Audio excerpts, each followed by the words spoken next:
from the News Channel 5 network. This is SportsLine.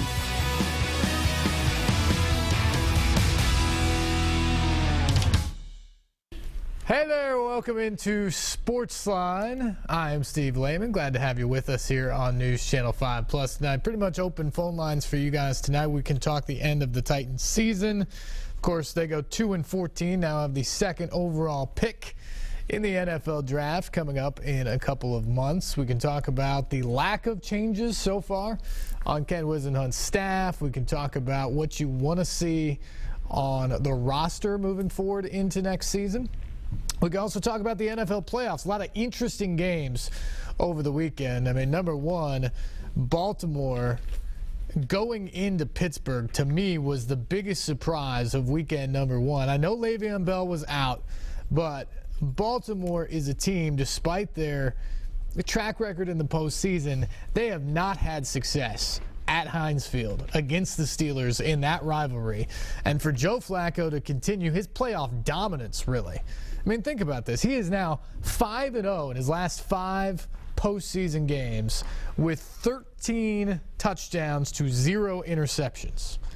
That is flawless performance. Joe Flacco has proven himself to be a big-time NFL postseason quarterback, probably a better postseason quarterback than he is a regular season quarterback.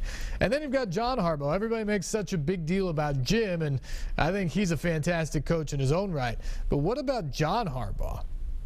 Now I believe 10-4 as a head coach in the postseason. Just a ton of success, and the vast majority of that has been away from home. And again, they did it on Saturday night going into Pittsburgh and winning. You also have Carolina getting in with a losing record, but then that dominant defensive performance on Saturday against Ryan Lindley, a third-string quarterback, and the Arizona Cardinals. What'd you make of that performance? You also have the Colts beating up on Cincinnati for the second time this year. Andrew Luck getting at least one AFC South team into the divisional round of the NFL playoffs. So there's a lot of action going on this weekend. And that leads me to the final wild card game, the Cowboys and the Lions. A great start for Detroit. Tony Romo, terrific in that game. But everybody's going to remember it as the picked up flag game. What do you think about the referee's decision to pick up a flag that they threw for likely defensive pass interference and giving the Cowboys essentially new life in that game? My personal take is I thought it was a 50-50 call at the time. Probably by the NFL rule, it was pass interference, but I wouldn't have had a problem had no one thrown a flag initially and they just said, hand fighting, fair game, go after the ball, wasn't a great pass, let's play on. I wouldn't have had a problem with that. What I do have a problem with is the fact that one official throws the flag on the play to say that it's pass interference, and then after discussion, they pick the flag up. If you see it happen, and you think it's a penalty happen, as it happens, and you throw the flag, don't go back after the fact and pick it up. And that's what they did yesterday. And I think if you're Jim Caldwell, who said he did not get a good explanation from the officials during the game, I think you have a right to be hopping mad today about the way that went down. And I also think, probably even more than that play, the touchdown pass to win it for Dallas from Romo to Terrence Williams, there was a blatant holding penalty on Dallas on that play. You've got to throw a flag there. So I think the Lions definitely have some gripes coming out of that game. Not to take anything away from Tony Romo, who was fantastic, and the Cowboys, who did what they had to do in the second half to come back to win. But, gosh, you want to see these games in the postseason be decided solely by the play on the field. And yesterday we didn't see that simply because of what are going to be calls. They're going to be talked about in Detroit probably forevermore, but I think going to mar these playoffs as long as the Cowboys are involved in it. And I think that's very, very disappointing. So we can talk Titans, we can talk NFL playoffs, we can also talk the college football playoff tonight. What'd you think about this first rendition of the New Year's Six and the college football playoff semifinals? One thing I thought, I'll get into the games in just a second. One thing I thought is this new schedule is very interesting. All these unopposed games, I kind of liked it from a viewer standpoint this year.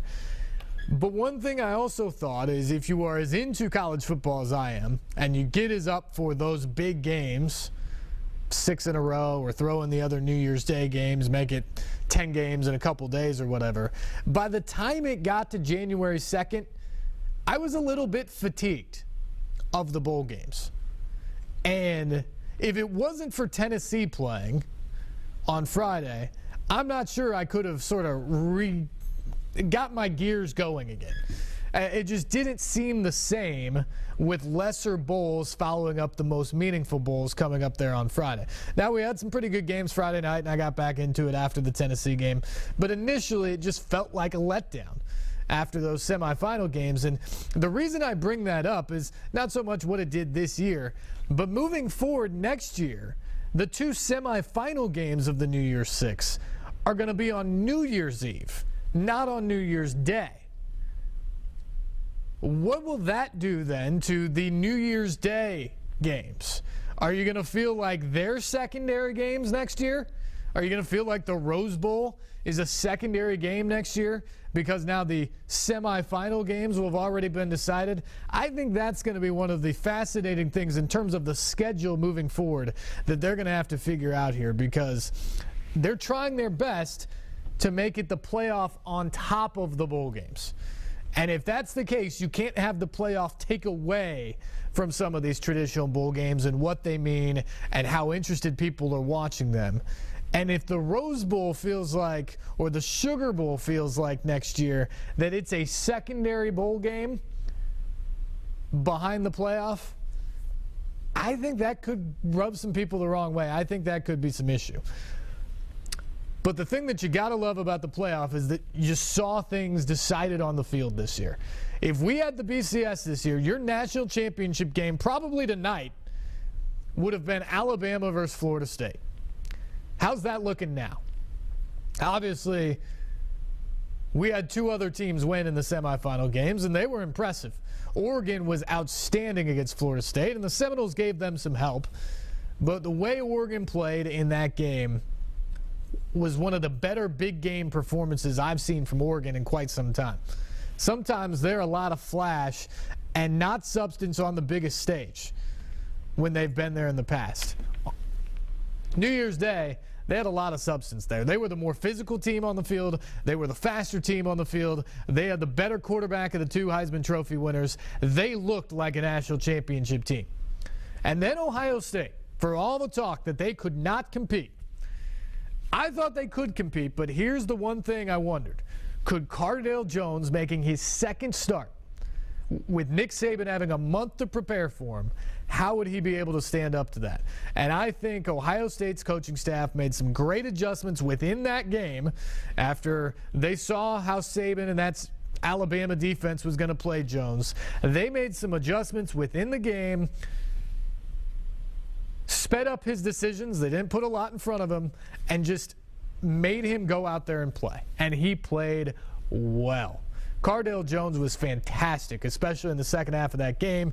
The Ohio State defense made plays when they had to. And what can you say about Ezekiel Elliott? 230 yards. Buckeyes run for 350 or whatever it was as a team against an Alabama defense to put that game away. Big win for Urban Meyer. Big win for Ohio State. Big win for the Big Ten. And I think we've got an interesting final game coming. I think Oregon is definitely the favorite. But I think Ohio State has speed that can match up with them, surprisingly. And I think Oregon players we're talking about today, they think Ohio State's faster than Florida State from what they've seen on film. So I think this is going to be an interesting and probably better matchup than a lot of people believe going into the championship game next week. But it'll be also intriguing to see how these teams bounce back after playing such a huge semifinal game, usually the end of the season for college football teams. Now you got 10 days to come back and play another really good game.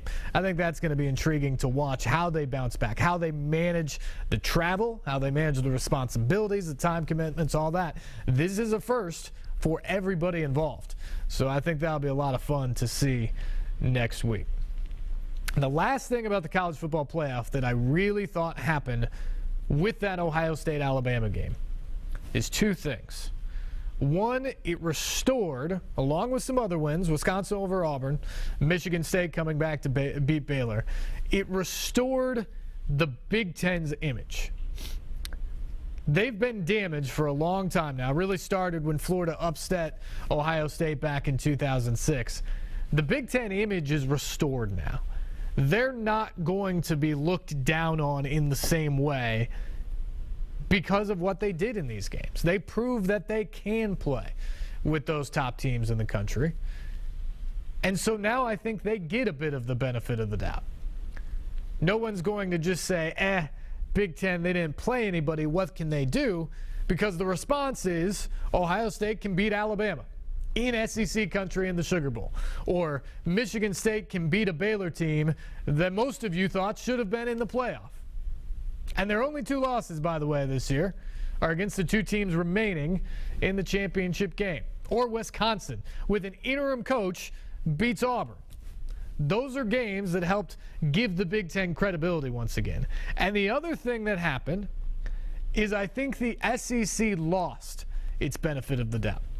I still think the SEC is the best conference in America when it comes to football. And I think year in and year out, it's going to have a team that can compete for a national championship. But the way Alabama went down in that game and the way the SEC bowl season played out, I don't think it's an automatic that next year the SEC champion just gets in and gets a free pass. I think the last couple of years it was sort of a given that whatever happened, even if the SEC champ was 11-2 and you had other teams out there, that SEC champ's getting in the field of four. I don't think that's automatic now. They certainly can earn their place, and in the SEC they're going to have opportunities to do just that. But I don't think it'll be automatic that the SEC champ, regardless of record or regardless of an upset late in the season, is just guaranteed a spot in the field of four out of the five major conferences. I think that's what changed emphatically with Ohio State's win over Alabama in the Sugar Bowl. Love to get your thoughts on all this. 737-7767 is the number tonight. We got to take our first break. We will come back and get to your phone calls right after this. Stay tuned. You're watching SportsLine on News Channel 5+.